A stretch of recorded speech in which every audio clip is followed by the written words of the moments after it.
Olá, amigos, tudo bom? Nós estamos de volta aqui na nossa TV da Cidade, canal 20, também no nosso YouTube, com mais uma edição do programa Saúde e Companhia. Muito obrigado pelo carinho da sua audiência, você que acompanha a programação da TV da Cidade e, consequentemente, o programa Saúde e Companhia. E como sempre eu digo aqui no programa, nós sempre colocamos o nosso endereço eletrônico na telinha. Eu vou pedir ao José para colocar o nosso WhatsApp, que é o meu telefone particular, e também o meu e-mail, para que você possa sugestionar um tema para ser abordado aqui no programa. E eu encontrei recentemente, não uma, mas eu sempre encontro pessoas que acompanham o nosso programa e recebi algumas sugestões para que nós falássemos sobre um tema interessante, que é a nutrologia. E hoje nós vamos falar sobre nutrologia. Já já eu vou colocar para vocês que estão em casa a nossa convidada, mas antes de anunciar a nossa convidada de hoje, eu queria fazer rapidamente duas reflexões. Uma, nós estamos vivendo uma onda de calor sem precedentes em Santa Catarina. Fazia muito tempo mesmo que nós não tínhamos um verão tão quente quanto esse que estamos vivendo. Temperaturas altíssimas que exigem por parte de pais para com os filhos a oferta de água, suquinho de laranja, de abacaxi, suco de limão, de preferência suco natural, não suco integral. Água também, que é muito importante. Para os idosos também. Aliás, existe até uma denominação que chama-se a pessoa perder a vontade de tomar água. É uma doença que a própria OMS, a Organização Mundial da Saúde, faz um trabalho muito forte em países do Oriente Médio, onde o calor lá é maior do que aqui, em que se tome água a cada um copo, o meio copo, a cada 1h30, 2 horas, para você estar sempre hidratado. Esse tema nós vamos falar também no programa de hoje, sobre a importância da hidratação. Porque quando você já está com sede, você já está desidratado. Isso é um problema muito sério. O rim sofre, o coração sofre, o cérebro sofre, o pâncreas sofre, o cérebro sofre, todo o teu corpo sofre com a falta de água. E quando você está com muita sede, você já observou que você pega um copo d'água e fica ávido para devorá-lo, você fica meio ruim depois que toma aquela água? Isso acontece. Por quê? Porque o seu corpo estava pedindo água já há mais de meia hora ou 1 hora e você estava ignorando aquele pedido. Consequentemente, quando você jogou a água para dentro do corpo, o corpo estava tudo acelerado para poder receber aquela água. Aí o coração dispara, dá uma tontura, dá dor de cabeça e por aí vai. Então, hidratar-se é fundamental. Eu gosto de chá. Faça chá e coloque na geladeira. Chá de caninha de cheiro, chá de folha de laranjeira, folha de hortelã, e é muito bom, né? Eu vou dar uma dica para você. Quer ver? Você pega folha de hortelã, coloca numa jarra com água gelada ou com pedras de gelo. Feche, de preferência, uma jarra de vidro e coloque na geladeira. E deixe lá umas 2 horas. Você vai tomar água saborizada de hortelã. É muito legal. Você pode cortar umas laranjas também e colocar dentro da água. Ou limão, ou abacaxi, ou tudo, abacaxi, laranja, limão e folha de hortelã. Coloque na água, tampe e coloque na geladeira. Depois você experimenta e me manda um recadinho no nosso WhatsApp, que eu tenho certeza que você vai gostar. Porque muitas pessoas não gostam da água, só a água. Mude então esse conceito. Criatividade é tudo. Evite suco de pozinho, que não é muito saudável, e suco de caixinha, que também não é muito saudável. Ok? Tá aí a dica. Fica a seu critério aceitável. O programa de hoje vai conversar com a doutora Anajara Tatiana fortes. A Ana Jara está cursando, inclusive, uma área muito bacana, que é a nutrologia. Ela já é formada, tem o seu CRM, ela me contou aqui nos bastidores, ela trabalhava numa área em que tratava praticamente de doenças, agora ela está tratando de saúde. Eu achei bacana essa colocação da Ana Jara. Ana Jara, muito obrigado pela sua vinda ao programa, prazer recebê-la aqui no Saúde e Companhia. Prazer é meu estar aqui falando principalmente sobre saúde, né, como a gente tinha conversado, e é uma honra. Agradeço o convite. Muito obrigado pela sua presença aqui nos estúdios. Ô, Ana Jara, você trabalhou muito tempo como num laboratório? Isso. Fazendo pesquisa de peças de pessoas doentes, vamos dizer assim, é mais ou menos isso, de tumores, essa coisa toda. Isso, na verdade a patologia, é uma especialidade médica que dá o laudo diagnóstico de lesões benignas, malignas, câncer, inflamatórias e tudo mais. Então, eu fiquei por muito tempo lidando com doença, né, com câncer e com doenças de uma maneira geral, doenças inflamatórias e tumores, câncer. Muitas pessoas não sabem o que é a patologia, né?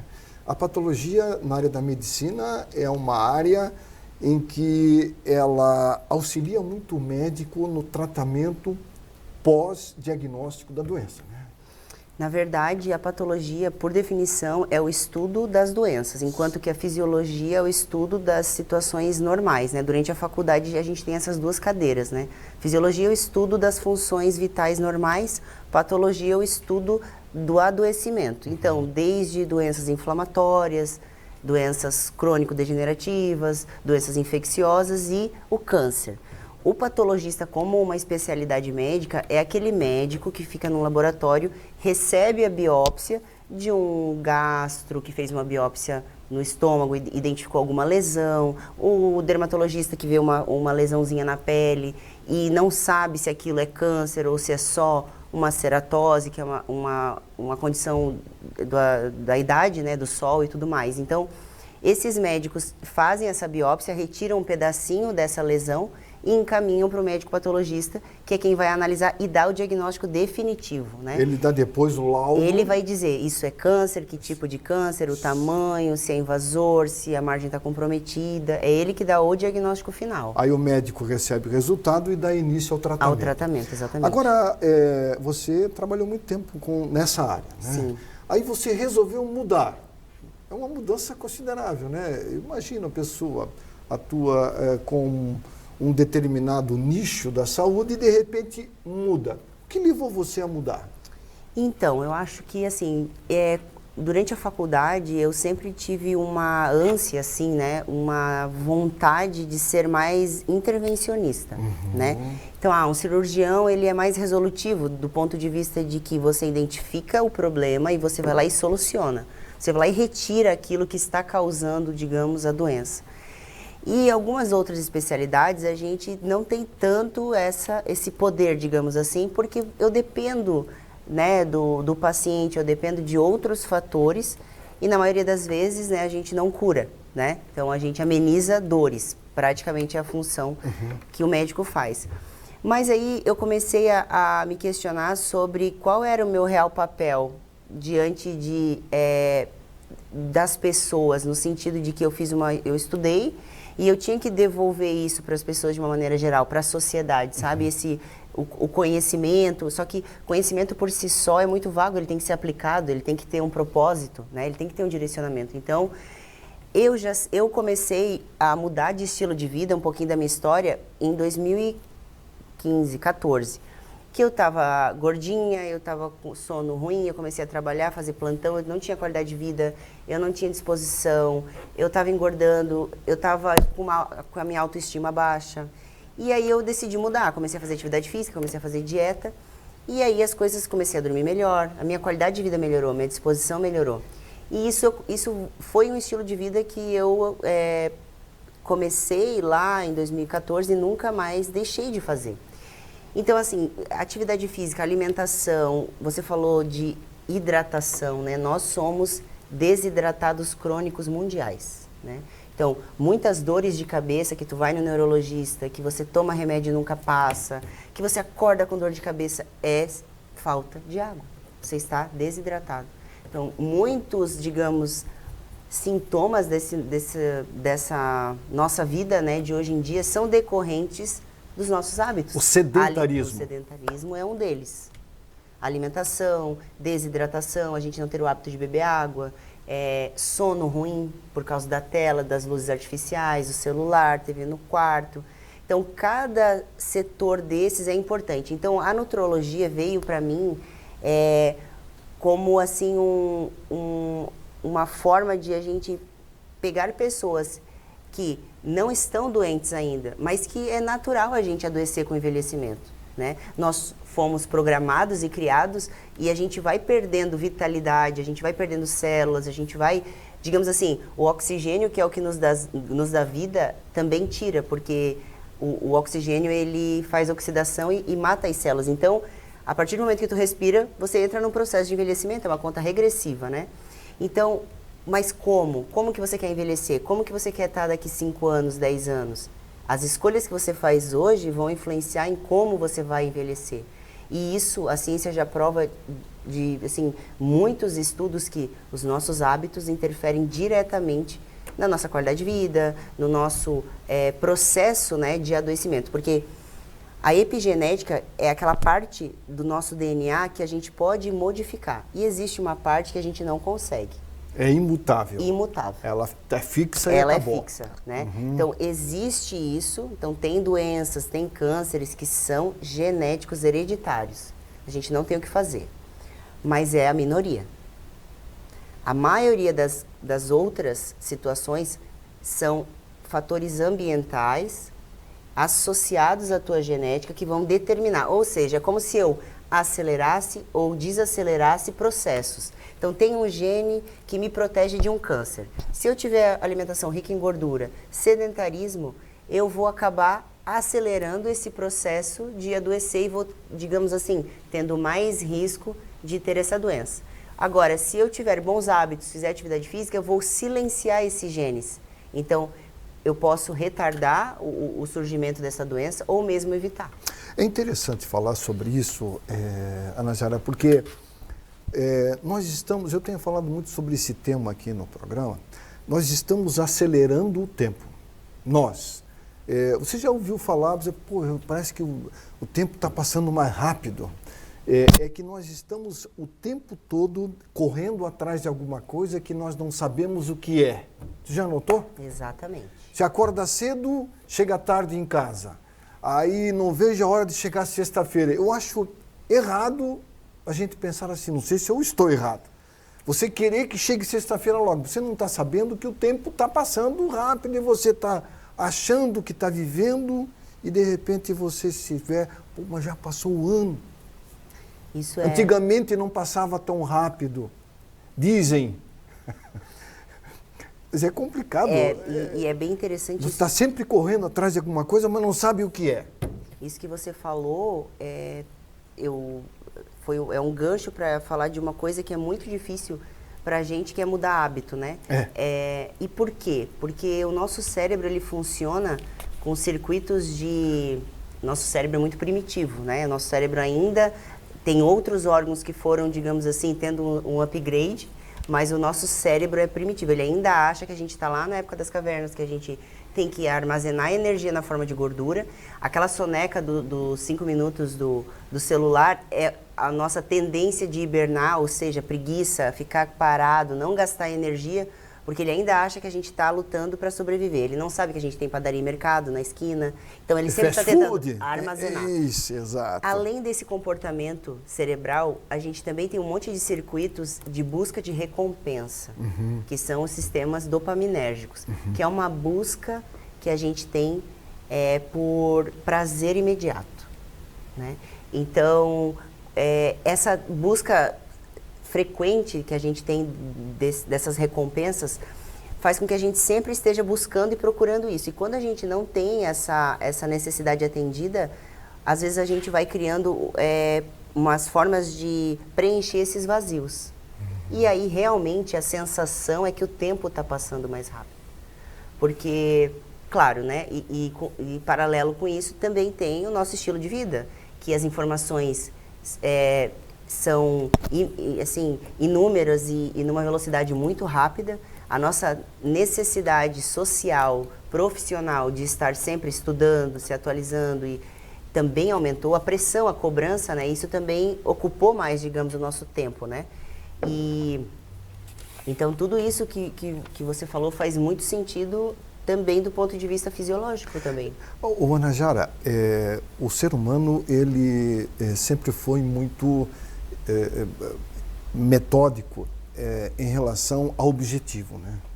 Todos têm objetivo na vida. Quer ganhar mais, ter poder, às vezes com consequências não muito boas. Ele acaba se sacrificando, ficando doente, não alcança o objetivo e tudo aquilo que ele fez tentando alcançar o objetivo foi em vão. Você falou sobre esquecer de você, a obesidade, que é um problema grave hoje no mundo inteiro. O brasileiro, segundo o InfoSUS, 51% da população está com sobrepeso. Desses 51%, mais da metade com obesidade mórbida, que são pessoas acima de 180, 200 quilos. Uma parte desses está à espera de uma cirurgia pelo SUS. Outra parte está morrendo lentamente. Problemas renais, hipertensão, diabetes, com a autoestima zerada. E alguns dizem, eu não consigo sair dessa vida. Aí eu me pergunto, se conseguiu entrar, como é que não consegue sair? A nutrologia entra nessa área? Sim, a nutrologia é uma especialidade médica que trata justamente inclusive, né, não só disso, mas também de doenças relacionadas à má alimentação, né, desnutrição e obesidade, por exemplo, que são desequilíbrios alimentares. Mas a obesidade, ela é uma doença, eu acho que é uma coisa que é importante a gente deixar isso assim reforçado, porque a obesidade ela altera um monte de circuitos metabólicos e comportamentais que vão realmente impactar no resultado. Às vezes as pessoas não vão conseguir sozinhas, né? Porque envolve uma série de fatores, né? O comportamento, então, social e ambiental.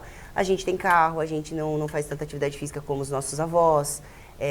O estilo de vida, a alimentação mudou, alimentação mais rápida, eu tenho menos tempo porque eu trabalho mais, porque eu tenho que sustentar minha família, tenho menos tempo para me cuidar.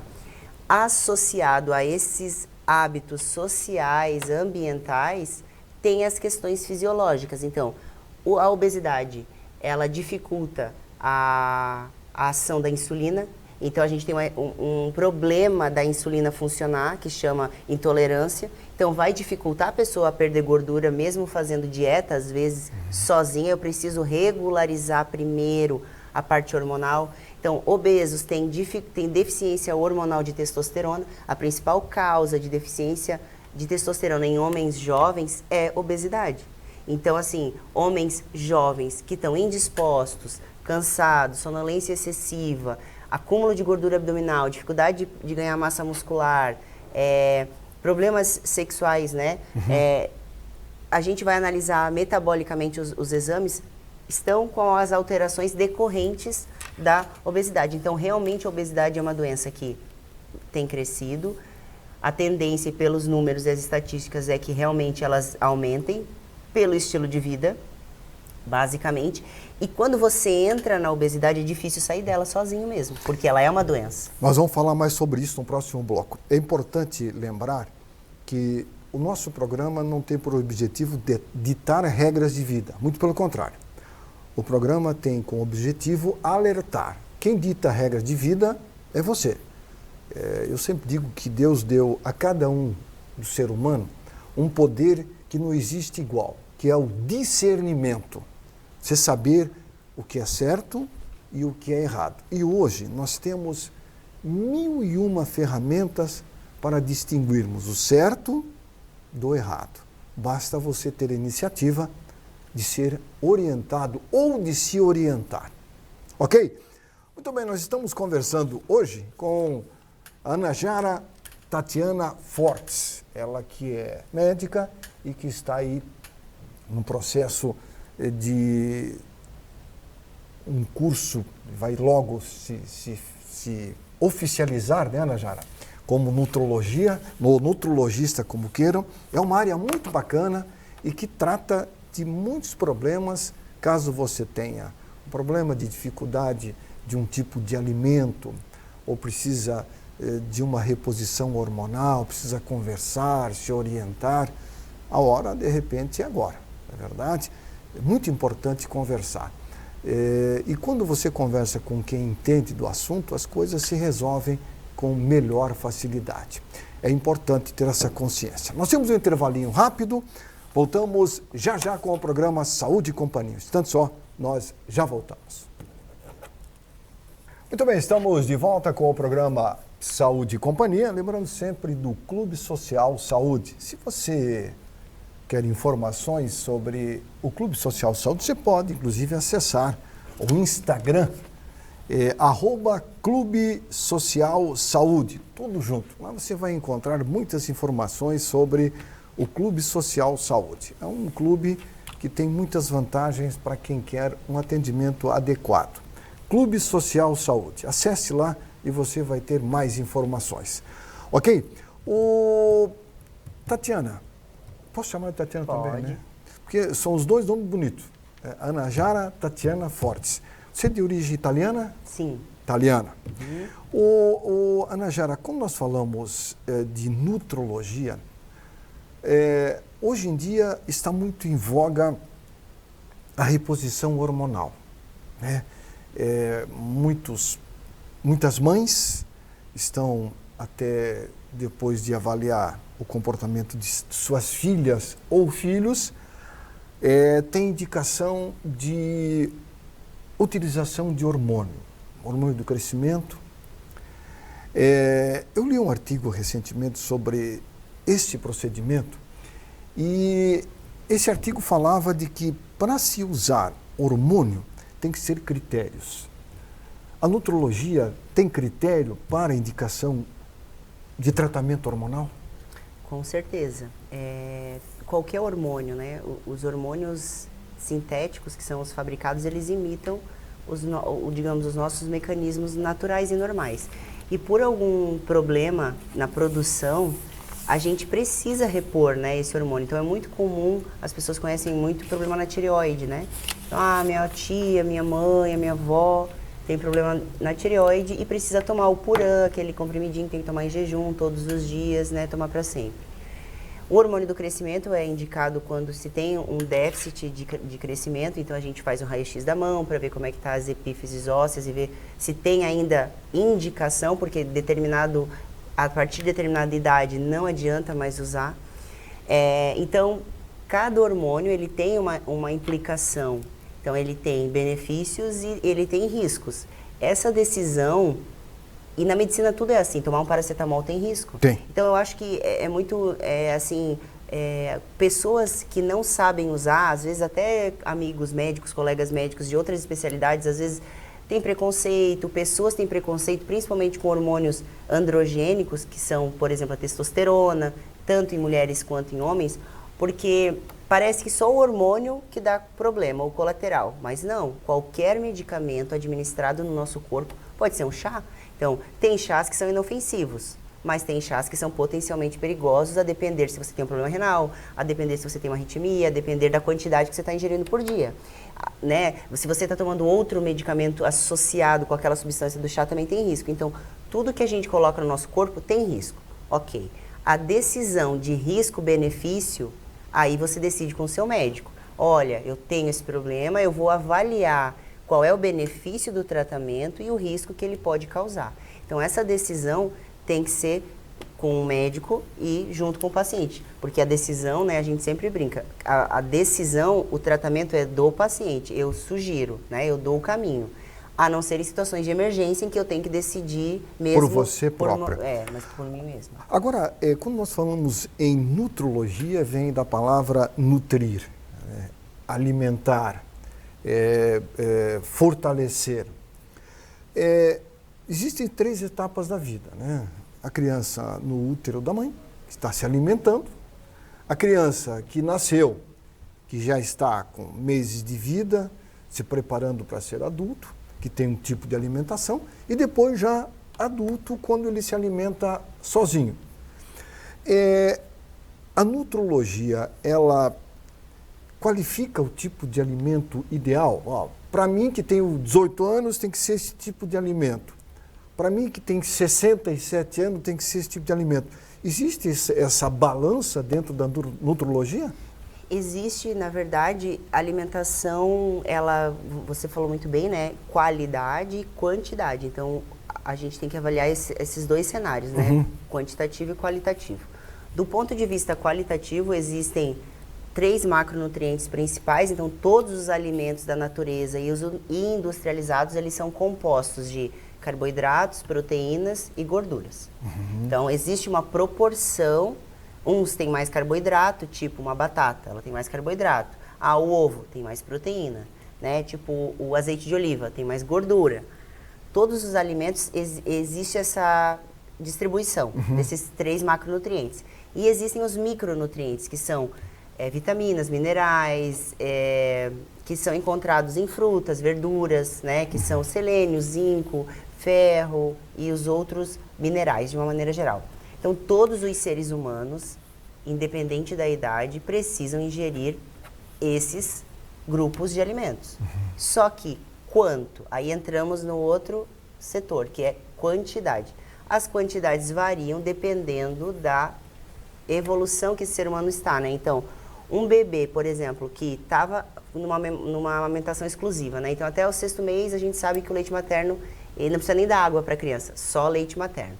A partir do 6º mês, a gente sabe que essa criança precisa de ferro. Então, eu preciso suplementar ferro por causa do cérebro. Porque o ferro do leite já é insuficiente para as necessidades dessa fase de vida, né? Então, dependendo... Daí, vamos pensar uma pessoa adulta, né? Um adulto jovem. Quanto de comida ele tem que comer desses alimentos que eu falei, né? Carboidrato, proteínas e gorduras e micronutrientes. Depende de quanto ele gasta também. Aí entra na questão de atividade física. Se é sedentário, você faz atividade física quantas vezes na semana? É leve, é moderada? Então, quem gasta mais energia pode comer mais. Só que comer quais alimentos? Os alimentos mais saudáveis, né? Então, por exemplo, alimentos industrializados têm mais gordura trans, tem mais gordura saturada, que são gorduras ruins que a gente tem que evitar. Então, a gente dá preferência para alimentos mais saudáveis, né? Arroz, batata, pão dá para comer também, né? Em quantidades que a gente tem que calcular. Então, não dá para comer... mas maçã é saudável, doutora, eu posso comer um monte? Não, aí entra na quantidade. Então, não é porque é saudável que eu posso comer a quantidade que eu quero. Churrasco. Churrasco. Carne vermelha, né? Carne vermelha tem vitamina B12, tem ferro, tem proteína muito biodisponível, né? Uma proteína que a gente consegue absorver muito bem. Mas existe também a questão da quantidade, de que essa carne vermelha, qual parte é? É uma parte mais gorda? É um corte mais magro? Né? Mas a carne vermelha, ela é muito boa do ponto de vista de nutrientes, só que com moderação, né? A gente também, o ideal não seria comer todos os dias, a gente tem que comer outras fontes de proteína, como o peixe, porque é uma fonte de ômega 3, é uma carne mais magra do que a carne vermelha, né? Assim como o frango. Mais fácil de digestão? Também. As proteínas, de uma maneira geral, desculpa te interromper, sim, elas demoram mais para ser digeridas. O corpo trabalha mais. Ela fica mais tempo no estômago para quebrar essas proteínas em partezinhas menores para a gente conseguir absorver do que os carboidratos, por exemplo. Eles ficam menos tempo no estômago. Agora, Ana Gera, quando nós falamos de alimentação, eu acho que isso é o beabá da alimentação, né? Carboidrato, você falou, proteínas, frutas, verduras e legumes. Cinco cadeias, né, dos alimentos essenciais à manutenção de um ser humano. Mulher da menopausa tem que mudar a sua alimentação?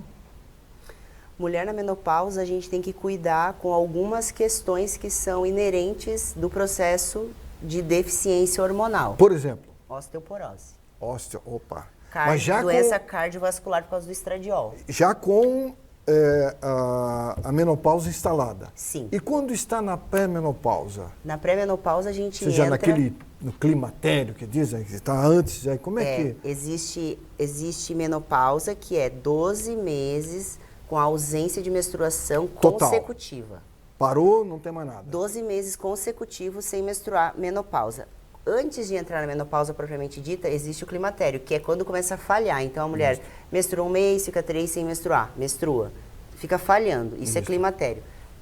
E perimenopausa é o período em que a mulher sai do auge da vida fértil dela, que isso ocorre a partir de 30 a 35 anos, e a gente começa a declinar nossa produção hormonal até que falhe... Descer devagarinho. Descer devagar. Até que falhe... Zera. E aí a gente entra na menopausa mesmo. Então, esse processo, esses 3 estágios que você falou, exige, por parte da mulher, um certo cuidado com relação a determinados alimentos ou não? Do ponto de vista de qualidade, não. Não. Né? A gente precisa adequar. O grande problema é que a gente não consome. Por quê? Qual é a quantidade que você precisa comer? Precisa ser avaliado. Eu preciso saber quanto que você gasta para a gente conseguir adequar. Por exemplo, você tem deficiência de vitamina C? Você ingere uma fruta cítrica todos os dias? Uma laranja, por exemplo. Uma laranja, limão. A maioria não. A maioria não. Então, provavelmente, a vitamina C está baixa. A vitamina D tem exposição solar frequentemente? A maioria diz, não, eu não vou porque dá câncer de pele. Exato. A vitamina B12.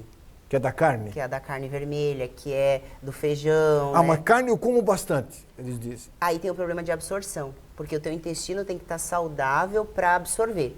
Então, é assim, quando a gente está falando de prevenção, de evitar que as doenças se instalem, não é tão simples, né? Medicina não é matemática. Então, por exemplo, o paciente chega dizendo assim, não, mas eu como todos os dias. Não, tá aqui, ó, manda foto, prova.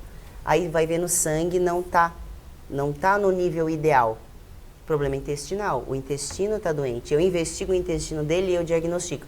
Tem disbiose, que é a doença intestinal. Eu trato o intestino, ele volta a absorver. Sabe, pessoas que fazem bariátrica, né? E tem deficiência, você provavelmente já ouviu falar que alguma amiga, algum colega, eu tenho que repor vitaminas para sempre depois que faz bariátrica. Por quê? Porque justamente o pedacinho do intestino que absorve a vitamina B12, ele é mudado de posição e ele é tirado por causa da cirurgia. A técnica da cirurgia que faz isso. Qual que é o impacto? A pessoa às vezes cai cabelo, né, tem às vezes depressão ou tem uma deficiência de vitaminas por conta que o intestino foi mexido, digamos assim. Mas o excesso de consumo de gorduras, a falta de atividade física fazem com que o nosso intestino fique doente também, né? As células que absorvem as vitaminas estão doentes, elas não conseguem absorver e também não conseguem eliminar as toxinas. Então você fica com as coisas que o teu corpo não gostaria, fica preso, e as coisas que você precisaria absorver vão embora com o xixi. E aí a consequência não é boa. Aí você elimina o bom e fica com o ruim. Exatamente. Você prejudica a função, né? O nosso corpo, Ana Jara, por mais que a ciência pesquise, ainda é um universo a ser muito explorado, né? Eu falo muito isso aqui no programa, que nós todos deveríamos, às vezes, nós temos o Google, né, que é uma ferramenta fantástica, pesquisarmos um pouquinho sobre o que é anatomia humana, para a gente conhecer um pouquinho a função do fígado. Não que você vá querer discutir com o médico, não, mas para o seu conhecimento, né? Por exemplo, você está tomando água, você acabou de tomar um gole d'água. Quando você engole a água, a gente não tem ideia para onde essa água vai. Que ela vai para o rim, que o rim vai filtrar, que vai um pouquinho, se tiver impureza, vai ficar no rim, que depois vai para a bexiga, que depois vai para a uretra, que depois vai embora. A cerveja, uma bebida alcoólica, a própria comida que a gente come, né? Você fala, por exemplo, em colesterol, né? E você trata pacientes com colesterol elevado. Muitos não sabem, colesterol, eu tenho gordura no sangue, mas quando eu vou tirar o meu sangue não aparece lá. Você já notou? As pessoas comentam, eu vejo lá, mas está normal, está vermelhinho, não tem nenhuma gordura. Eles querem ver. Então, a gente estudar um pouquinho a anatomia humana, eu acho isso muito bacana. Mas todo mundo devia ter um pouquinho desse conhecimento, né? Até para poder entender o que o médico fala, quando ele vai numa consulta médica, para ele sair do consultório assim, pô, aquilo que eu vi lá no Google bate com aquilo que o médico falou, então eu vou fazer isso. Não sei se isso ajuda. Ajuda? Olha, eu... Ou complica para o médico? Nem é para o médico, é porque assim, eu acho assim, por exemplo, você tem capacidade de entender um pouco de tudo? Por exemplo, tu vai no mecânico, teu carro está fazendo barulho. Aí você leva no mecânico. Se você levar em 5, talvez exista um diagnóstico diferente.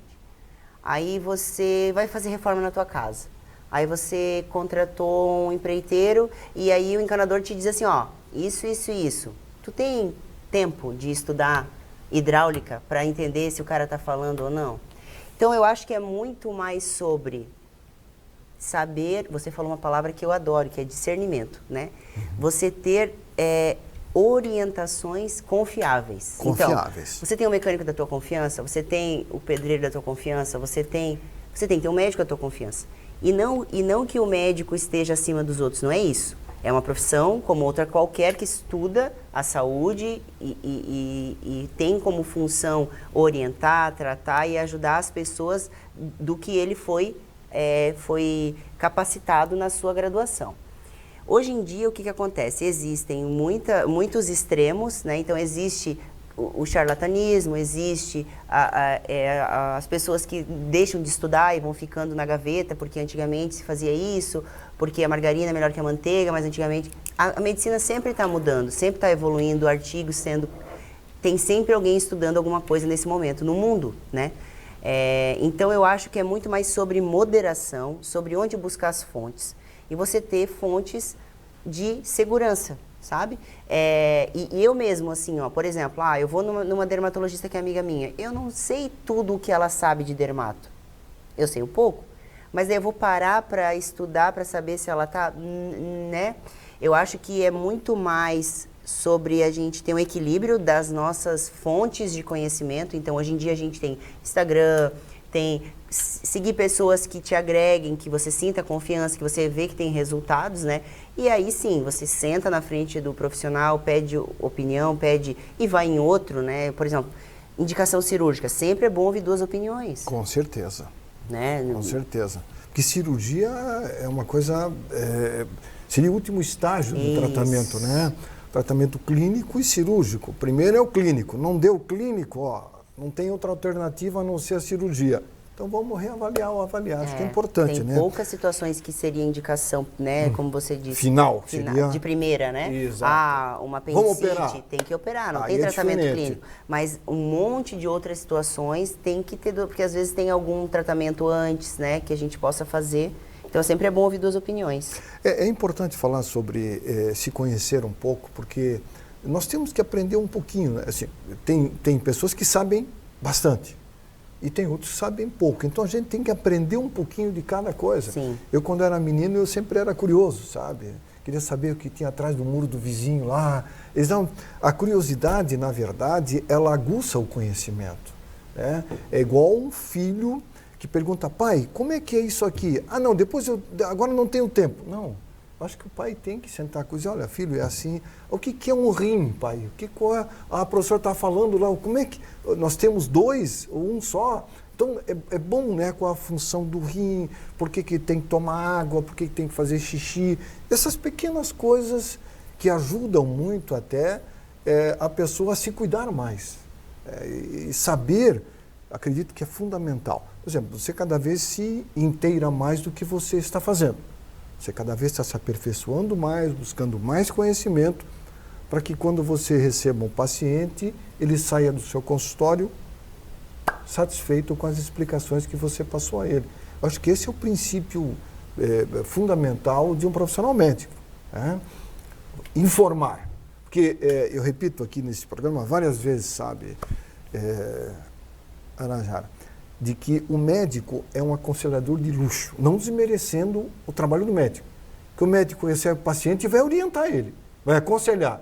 Você, por exemplo, você é um paciente lá que precisa fazer uma reeducação alimentar. Aí você vai fazer o peso, a altura, aquele processo todo. Aí depois você, nós vamos começar então hoje um processo para mudar a sua vida, né? Você vai começar, a partir de amanhã, a ter uma alimentação diferenciada. Você vai orientar ele, você vai aconselhar ele. Então você é uma conselheira de luxo. As pessoas pagam para ouvir o seu conselho, porque você se formou, você se orientou para passar um conhecimento que a pessoa não tem. Isso é fundamental. E o mundo hoje, você falou, tem ferramentas aí, né, que proporcionam a quem quer estudar condições de um conhecimento melhor e para quem recebe o conhecimento, colocar em prática. Porque não adianta você orientar se o paciente vai embora e diz assim, não, eu não vou fazer isso porque é muito difícil. Aí também para o médico não é legal, né? Não... Porque não tem coisa pior o paciente voltar e você não vê mudança, né? Agora, quando o paciente vem mudado, o médico fica feliz, né? Porque é sinal que aquilo que ele colocou em prática estava ali o resultado. Faz diferença? Faz muita, né? Muita, né? Muita. Muito bem. Ana Jara, nós vamos a um intervalinho rápido, é o último do programa, e nós vamos falar mais sobre alimentação saudável. Nós estamos conversando com Ana Jara Tatiana Fortes. Ela que é médica e está se especializando aí na área, uma área muito bacana, que é a área da nutrologia, uma área que está muito em evidência no mundo da medicina. Estando só, o Saúde e Companhia já volta. Muito bem, estamos de volta com o programa Saúde e Companhia, hoje conversando com Ana Jara Tatiana Fortes, médica que está se especializando na área de nutrologia. Quando nós marcamos a entrevista, eu dei uma acessadinha lá na área de nutrologia. A nutrologia é uma área muito interessante, eu achei muito bacana, porque é uma área nova, né, da ciência médica e que trata de uma série de distúrbios relacionados ao comportamento nutricional. Seria a palavra correta essa, né? O comportamento nutricional de um indivíduo, ele é muito complexo, né? Muito. Muito, né? Muito. Ansiedade, por exemplo, é um fator que leva a pessoa ou a comer pouco ou a comer muito. Depressão também. A depressão, né? Também faz isso. Agora, a nutrição, nós podemos dizer assim, é um suporte importante para quem tem distúrbio alimentar? Come demais ou come de menos?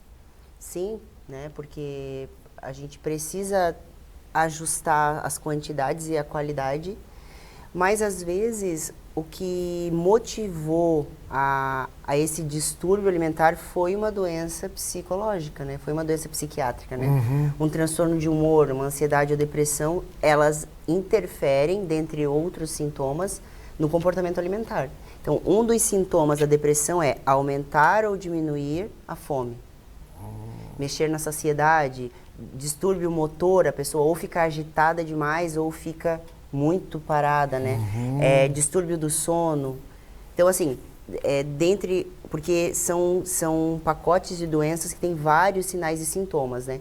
Um deles é interferir na parte alimentar. A pessoa tem desregulação nos hormônios relacionados à fome e saciedade, por exemplo. Porque o nosso corpo se comunica à distância através de hormônios, né? Então, como é que o cérebro conversa com a tireoide? Como é que ele manda a tireoide funcionar ou parar? Produz mais, produz menos. Ovário, testículo, suprarrenal. O nosso corpo, ele tem mecanismos sofisticados de comunicação. Então, assim, desequilíbrio, distúrbios nisso vai alterar todo o funcionamento, né, correto, digamos assim. Então, a pessoa perde a fome, ela não se alimenta, tem aquelas perdas de peso absurdas, assim, né, vamos supor, pessoas com depressão severa, né, tem geralmente uma perda muito grande por interferir justamente, ou aumentar, né, também tem pessoas que têm o perfil de aumentar a fome. Então, a origem, né, desse distúrbio, às vezes é psicológico, então pode ser recompensa, frustração no trabalho, Quando a gente às vezes analisa o comportamento alimentar de uma pessoa, você começa a perguntar como é que é a rotina dela de trabalho, que horas ela acorda, como que é um dia normal, como é que é a relação com a família, como que é a relação com o cônjuge, né, com o parceiro ou parceira. E às vezes você começa a identificar que essa pessoa precisa de terapia. Você fala, ó, a minha parte é essa aqui, mas você hoje, a tua prioridade, você tem que fazer acompanhamento psicológico, porque você está com distúrbio, né, você tem que tratar. Às vezes é uma deficiência hormonal, às vezes é um problema de insulina, né, às vezes é um problema de testosterona que está deficiente, é um problema de tireoide, né. Então, no check-up, vamos supor, a minha consulta dura 1h30, porque eu gosto sempre de falar que eu preciso ter tempo de qualidade com o paciente. Porque eu preciso identificar o que está causando. Porque a ideia é achar a causa e não maquiar os sintomas. Né? Eu posso fazer uma série digamos assim, de ferramentas que vão, às vezes, dar uma perda de peso rápida, em pouco tempo, mas que isso não é duradouro, não é saudável. Então, se eu identificar o porquê, o motivo que está desencadeando isso, e eu tratar e atacar a causa, aí eu vou conseguir ter um resultado melhor para ele, né?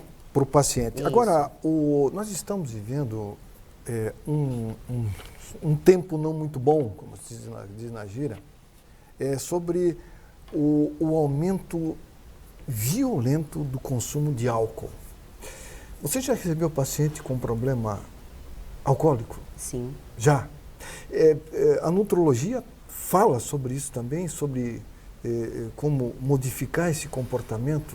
Inclusive, no meu Instagram eu também falei sobre isso. Por quê? Porque muitos pacientes vêm para mim querendo mudar estilo de vida, mudar hábitos, querem emagrecer, querem ganhar massa muscular, mas, doutora, eu bebo todo dia X quantidade de álcool, né? Ou destilado, Isso.